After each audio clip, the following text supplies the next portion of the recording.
Our next speaker is Dr. Aniruddha Agarwal, a very dynamic young VR surgeon who started off his brilliant career in PGI Chandigarh with numerous publications at a very young age. A young man with a great future and brilliance, and wish to see him in our country back soon, because I truly don't believe that we should lose gems from our own needy country. So on to you, Dr. Aniruddha. Very good evening, ma'am. Thank you so much for the kind invitation. Thank you, ARC, for inviting me. And it's my pleasure to be talking about my favorite topic on OCT and OCT angiography in uveitis. Now, because of the lack of time, I'm just going to focus on very few cases, so I won't be able to cover all the useful aspects of these two imaging modalities because it's so extensive. So primarily when we talk about white dot syndromes, we realize that the mutes, MPE, and some of the discussion has already happened on MPE, multifocal choroiditis and serpiginous choroiditis. This is something that we classically find in our subcontinent, and that these are the patients that we commonly encounter. Now this is a classic case, and Apurva showed beautiful autofluorescence images of serpiginous-like choroiditis, and this is a patient who has bilateral diminution of vision, and this is the left eye, and you can see that the lesions are active on autofluorescence imaging.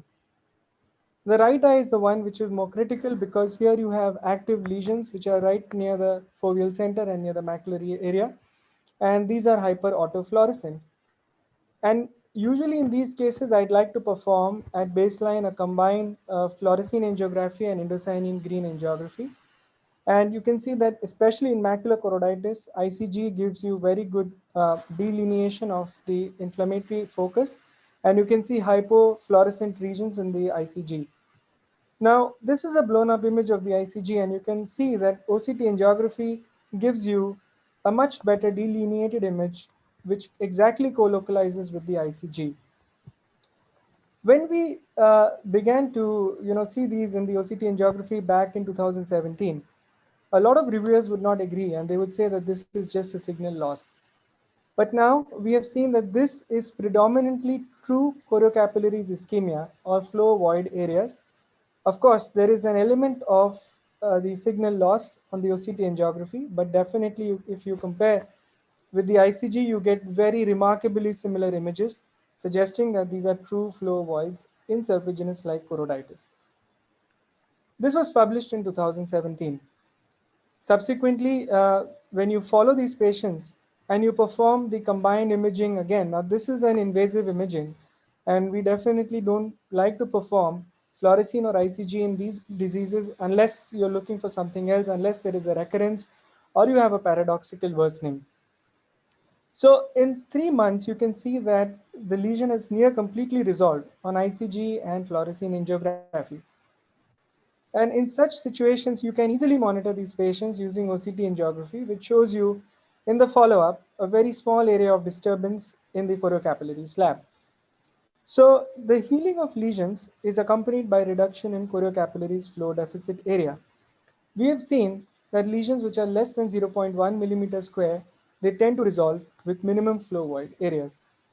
Although I have not included in this presentation, we have performed a clinical trial where we have taken 24 patients, and we realized that in patients with choroiditis, in the early stage when the patients come to you, if you're more aggressive in the treatment and you reduce the size of choroiditis lesions very fast, the recovery of choriocapillaries occurs very quickly and you have minimum photoreceptor damage at the end of the treatment. We have also published the longitudinal follow-up of these patients using OCT angiography in retina.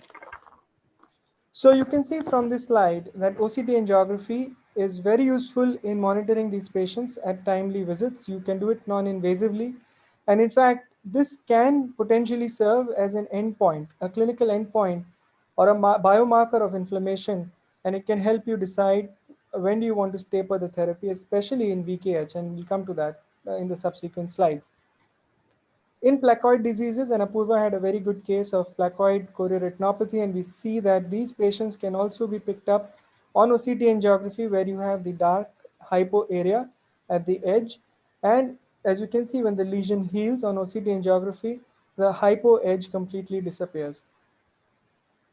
Now, this is a patient who is a classic case of MPE.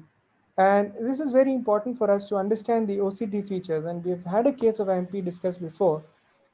Remember, patients of MPE have a very classic OCT appearance of ellipsoid zone disruption. They have photoreceptor disruption and they have a placoid lesion on the ICG. So it's very important to have a placoid lesion, and that's very much in the name itself. You will not find discrete choroidal rounded granulomas like in VKH disease. Of course, in MPE, you can have subretinal fluid, and a lot of patients in the Indian subcontinent come up with subretinal fluid like a VKH kind of a picture. But if you look at the OCT angiography, again, it's very similar to ICG. The lesions exactly co-localize. You have a confluent patterns, and you can see that there is choriocapillaritis. So OCT angiography shows you flow deficits in MPE. VKH, this is a textbook picture of VKH where you have the choroidal granulomas on ICG. You have these rounded granulomas, and they may not extend throughout to the periphery because you can pick them in the early stage of the disease. But the fluorescein shows you the characteristic pooling of the dye, multifocal pockets of fluid, and the OCT. Now, OCT is very useful in VKH because you find that there is compartmentalization of fluid between the subretinal layers and the intraretinal layers. And we've recently published this as bacillary layer detachment taken from Bailey-Freund's initial descriptions in a patient of toxoplasmosis. As you can see, bacillary layer or BLD marked in this image here, panel D, is nothing but a split in the inner photoreceptor myoid zone, and which means that you have this compartmentalization of fluid forming a cystoid space, which is marked by the asterisk, and the subretinal fluid, which is marked by SRD. And you can see that there is an optical difference on the OCT. Now, this bacillary layer detachment is very important because truly in the literature thus far, there are very few cases which are non-inflammatory to have described bacillary layer detachment. Most of the description is inflammatory conditions. There are traces of trauma and CSC, but with underlying lupus, which have bacillary layer detachment. So I think this is an important sign, and it may signify that there is an inflammatory disease, although we have not yet studied it in a large cohort of non-inflammatory serous retinal detachment. And finally, I'd like to just talk about something that we have recently published, that is TB versus sarcoid choroidal granulomas. Now, choroidal granulomas are a hallmark of both sarcoid and TB. This is a patient who has a very characteristic, a large subretinal choroidal granuloma, and this is TB in nature. And you can see that these patients have a very large homogeneous kind of an opacity or hyporeflectivity in the OCT. And along with that, if you look at the dotted square on the top left panel, there is an outer retinal fuzziness. And this is something which is very typical of TB, and you will not get it in sarcoid disease. If you look at the white arrowheads at the bottom, you find that there is an involvement of the outer retina. And again, this is a very important feature of TB or TB-related choroidal granuloma. This is just on the OCT, and this OCT outer retinal infiltration can differentiate TB from sarcoidosis. And if you look at a patient of sarcoid choroidal granulomas, these granulomas are usually very well distinct entities which are lying below in the choroidal stroma, and usually they do not infiltrate the outer retina. They may have fluid, they may have subretinal fluid. But remember that there are exceptions to the rule. You have vascularized sarcoid granulomas, which have also been published in the literature. So OCT, of course, is not diagnostic. You need to depend upon the labs as well, but OCT gives you a clue differentiating between sarcoid and TB. And sarcoid choroidal granulomas are definitely more rounded without much overlying fluid or exudation. And with this, I'd like to end, and I'm happy to take any questions on these limited cases. Thank you, ma'am, once again. Thanks a lot, Dr. Anita. What we also realized is, suppose based on this, you can even monitor the disease progression and probably how long to continue immunosuppression, etc. Yes, especially, ma'am, in VKH, we realize that you don't have to depend upon a serial ICG. You can do an OCT angiography, and you can have the look at the flow void areas. And if you feel that in a particular follow-up, if the flow deficit areas are increasing, then of course you don't have to taper the corticosteroids. You can hold on and wait for the immunosuppression to act. So I think it definitely can serve as a clinical endpoint. Does it have any role in anterior segment inflammation? Because our talk is essentially on that too. Not really, ma'am. In anterior segment, you would probably end up, if there is a media haze in anterior uveitis, or if you have a hypopyon or a fibrin, you may rather have difficulty capturing the images. And of course, you cannot detect vasculitis in these patients, because if you are suspecting vasculitis or a CME, then OCT angiography may not be very helpful. So essentially, it comes down to only posterior segment diseases. Anirudh, I want to ask you that whether Yes. the contact sign is characteristics of TB granuloma or TB choroiditis contact sign, which you see in OCT. Yes. Good evening, sir. Nice to see you. Right. And thank you for the question. The contact sign on the OCT is definitely a description which we have seen on the OCT. And in my experience, I have seen it only in patients who develop neovascularization under the granuloma. So if you have a RAP lesion developing, those are patients who can have the contact sign on the OCT. And this is again very common in TB to develop this RAP lesion. And apart from that, really, I have not come across the contact sign. Maybe I have less experience with that. Someone else can shed light on it. Dr. Mudit, you have anything to ask?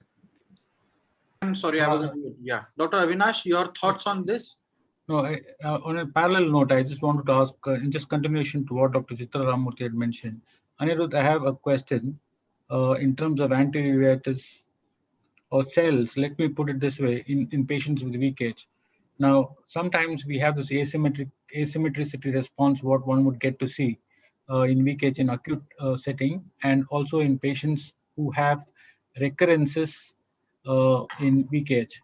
So, how would you relate to that cells in the anterior chamber to Octa findings? So, very interesting question, sir. I think there are two aspects to this. Once you have a primary VKH with no recurrence, and if you have anterior chamber cells, then of course OCT angiography will show you the hypo areas because of the choroidal granulomas compressing the choriocapillaries.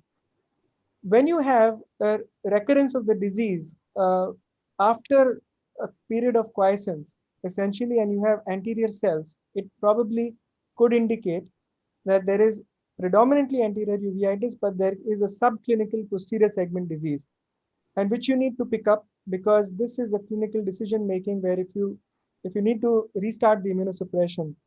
And so in such cases, OCT angiography is very useful.